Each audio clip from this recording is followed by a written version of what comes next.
Bonjour tout le monde et bienvenue sur ma chaîne. Dans cette vidéo, on va faire ce look. C'est un look assez glam, un peu smoky, mais qui, je trouve, très beau et très simple à faire. Vous allez le voir. Donc n'hésitez pas à vous abonner pendant que vous regardez la vidéo. Et n'hésitez pas à la liker à la fin si elle vous a plu. Et c'est parti! Je commence donc par appliquer la base de chez The Ordinary. C'est une base qui va lisser la peau, donc il y a beaucoup de silicone, c'est normal. Je l'aime bien parce qu'elle laisse vraiment ce fini un peu velouté. Et très lisse. Donc elle est, je ne sais pas si vous voyez, elle est assez consistante, elle n'est pas très liquide. Je viens l'appliquer sur tout mon visage. Elle va vraiment laisser ce fini de peau toute douce sans qu'on sente les pores.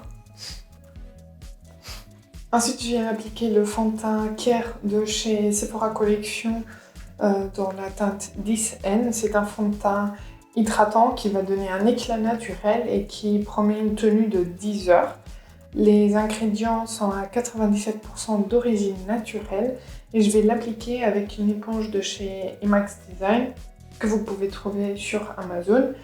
Il faut toujours bien humidifier vos éponges parce que c'est plus facile pour appliquer les matières sur le visage. Et vous voyez, l'éponge, elle va vraiment gonfler et elle devient beaucoup plus souple. Là, je dois vraiment appuyer pour réussir à la squeezer. Mais là, c'est beaucoup plus souple. Voilà. Donc, je prends le fond de teint. C'est un fond de teint qui promet de l'hydratation, donc il est assez gras. C'est un fond de teint qui va convenir aux peaux sèches, pas autant aux peaux grasses ou mixtes, mais si vous aimez les finis plutôt naturels, plutôt crémeux, je trouve que c'est un fond de teint qui est très bien.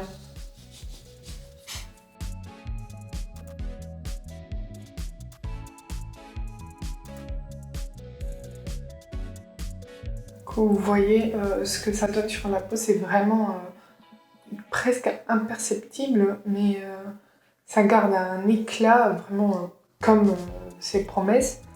Il y a un éclat naturel, mais on voit pas cette couche de genre d'avoir un masque sur la peau. Ensuite, je viens appliquer, comme tout le temps, le combo des anti-cernes NYX HD Studio Photogénique en teinte CW01 et l'infaillible de chez L'Oréal en teinte 320 porcelaine. J'en applique pas beaucoup et je le descends un peu, je le mets pas vraiment au niveau des plis parce que ça va marquer mes petites ridules que j'ai en dessous de l'œil là. Donc si je l'applique juste en dessous, il va camoufler quand même mon cerne et il va moins filer dans les petites ridules.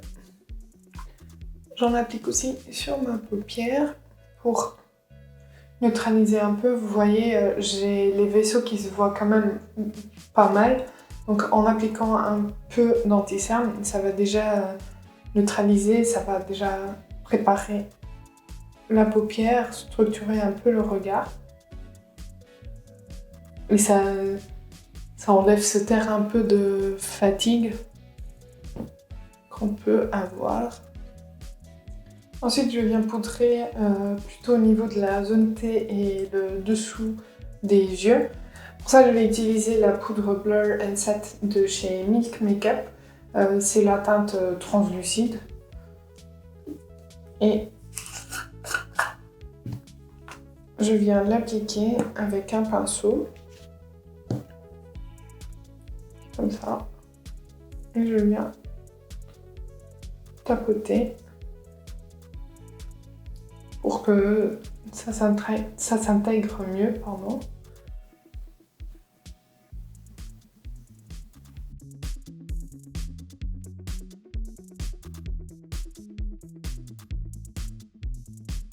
Et ensuite, je prends vraiment un tout petit peu et je viens balayer sur tout mon visage.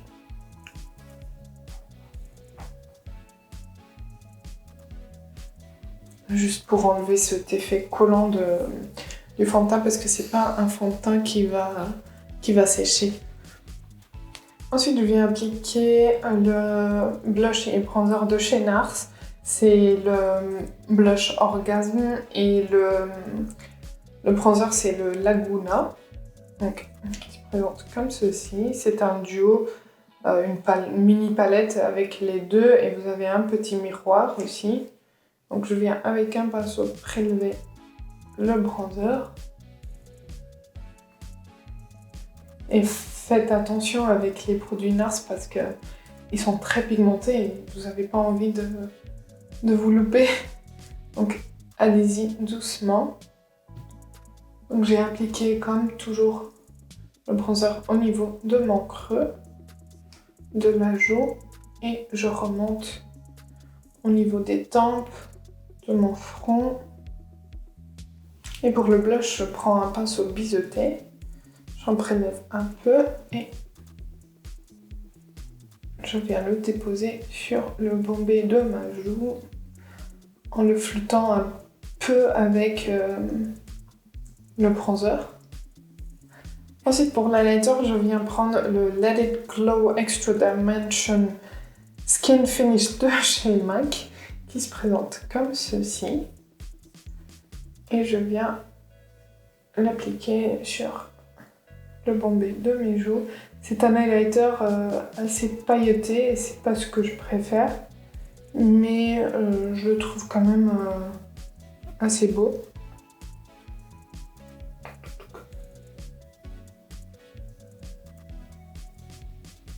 Je trouve pas qu'il marque les imperfections. Par contre, il a une lumière qui est très belle, très naturelle. S'il n'y avait pas les paillettes, il serait vraiment parfait. Parce qu'il dégage cette lumière vraiment naturelle, une bonne mine. Je sais pas si vous voyez. C'est toujours compliqué avec les lumières à la caméra.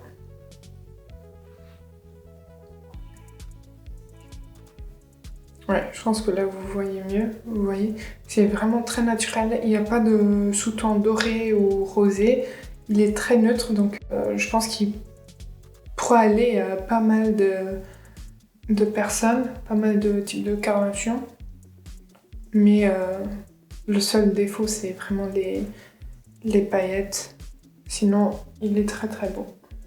Maintenant pour les yeux, on va partir sur un look un peu kaki. Pour ça, je vais utiliser la palette de chez Charlotte Tilbury, la The Rebel Luxury Palette, qui se présente comme ceci. Donc on a toujours le principe de ces palettes, c'est qu'il y a 4 fards et il y a un ordre pour les utiliser, un endroit pour les utiliser et chacun a une fonction spécifique. Vous pouvez regarder les vidéos de Charlotte Tilbury, elle explique très bien comment les utiliser. Donc là, on a la teinte pour préparer la paupière. Là, on a la teinte pour rehausser. Là, on a la teinte pour donner un aspect scintillant. Et là, on a la teinte pour ombrer le maquillage. Donc moi, je vais suivre les indications de la palette. Je vais tout d'abord prendre la teinte pour préparer la paupière. Donc c'est un doré, un doré. Je vais vous le swatcher. C'est une formule assez crémeuse et il est trop beau. Je viens le prendre avec un pinceau assez fluffy et assez gros pour que je puisse vraiment faire toute la paupière. Et je viens prélever cette teinte, elle se prélève très bien au pinceau et je viens la poser sur toute la paupière.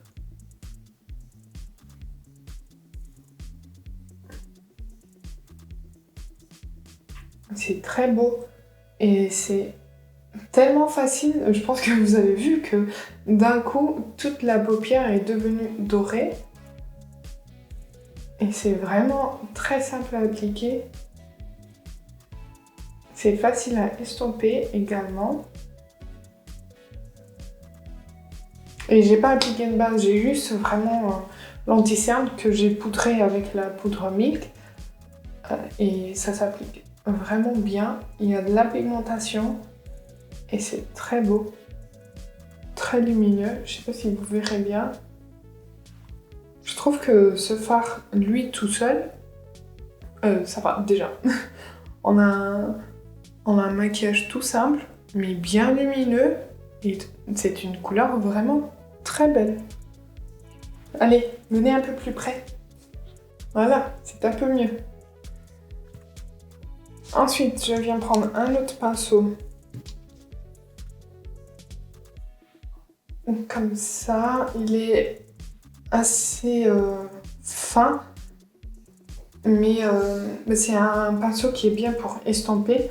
Donc je vais prendre la teinte Enhance.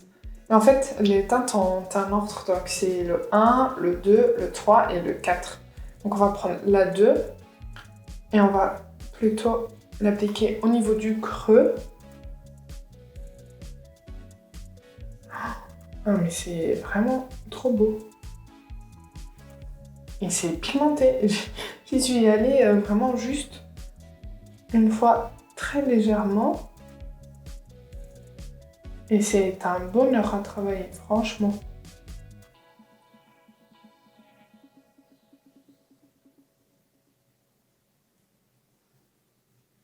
Bon, je vous ai pas fait le swatch. Donc je prends... Pareil, c'est une texture un peu crémeuse.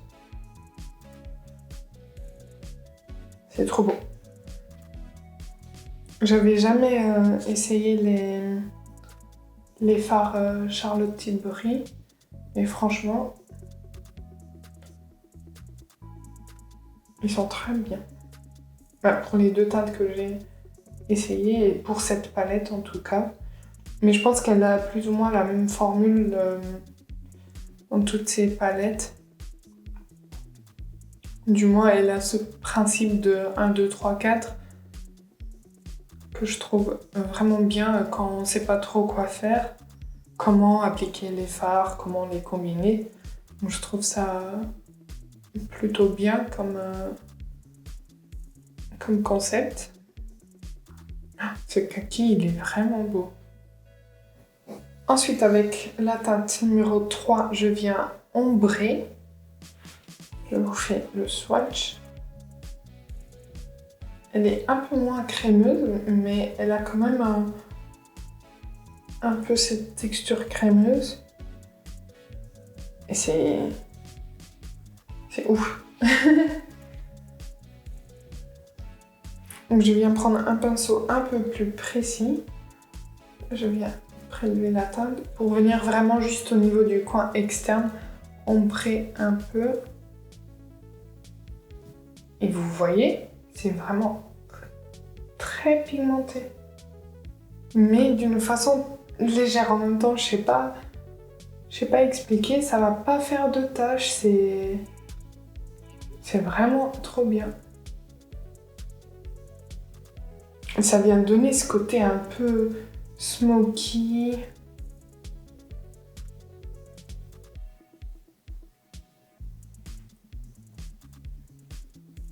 Est-ce que vous voyez la différence entre l'œil où j'ai déjà mis cette couleur un peu plus foncée et l'œil où il n'y a rien? Ça vient vraiment apporter quelque chose de plus un peu smoky, comme je disais, c'est trop beau. Et la teinte scintillante, je vous fais également le swatch. Hop. Ah oui, vous voyez la lumière? C'est vraiment trop beau. Et là, on est sur un kaki, mais mais il est beaucoup plus lumineux que le premier, vous voyez. Ça, c'est le premier. Ça, c'est le scintillant. Vous voyez, lui, il est un peu moins scintillant, alors que lui, il est bien plus scintillant. Donc, je viens l'appliquer en tapotant sur la paupière. Vraiment juste pour apporter de la lumière.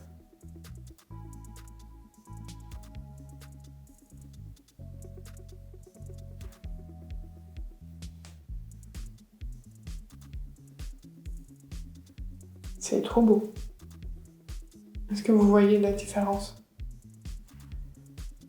Je sais pas si vous voyez. Et je vais essayer de l'appliquer avec un peu de Fix Plus. Donc je prélève la teinte sur le pinceau. Et je viens mouiller avec du Fix Plus. Voilà.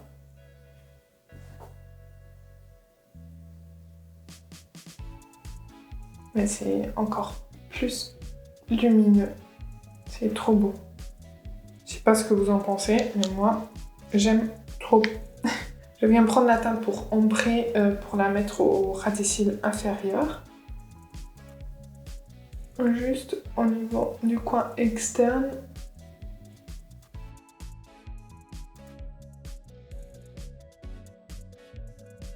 Et avec un pinceau boule, je viens prendre le fard doré pour le mettre au niveau du coin interne pour apporter de la lumière.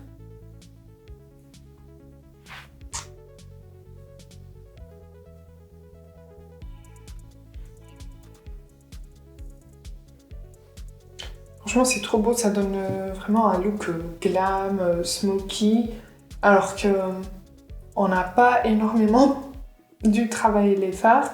C'est très facile à appliquer, à estomper, c'est vraiment top.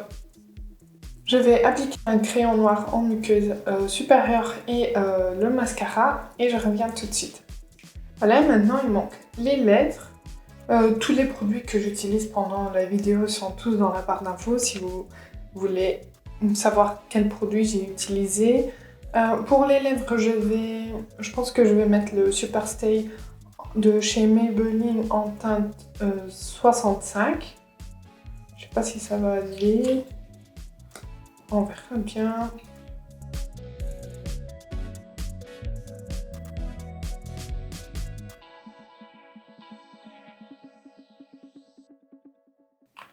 Je trouve que ça va bien parce que c'est une teinte assez nude. C'est une teinte qui ressemble un peu à la couleur naturelle de mes lèvres et qui va juste rehausser un peu, la couleur naturelle de mes lèvres. Ce sont des mats qui vont rester en place, qui vont être très difficiles à démaquiller. Donc je trouve que ces rouges à lèvres sont bien pour quand on doit porter le masque parce qu'il n'y a vraiment pas de transfert. J'ai déjà essayé plusieurs teintes et j'ai eu aucun transfert avec toutes les teintes que j'ai utilisées. C'est les Superstay Matte Ink de chez Maybelline. Dites-moi si vous les avez déjà essayés. Moi j'aime bien. Je trouve qu'ils ont un rendu assez beau, ils viennent pas marquer les sécheresses des lèvres. Et il y a un fini vraiment genre poudré. Et ils sont très confortables à porter, on les sent pas, ils vont pas tirailler. Ben voilà, j'aime bien. J'ai appliqué du Fix Plus de chez MAC pour tenir le maquillage plus longtemps. Et voilà le résultat. J'espère que ça vous aura plu. N'oubliez pas de vous abonner avant de partir si ce n'est pas encore fait, parce que ça fait plaisir et c'est gratuit, donc ça ne coûte rien. Et n'hésitez pas à liker la vidéo si elle vous a plu. Et moi je vous dis à bientôt!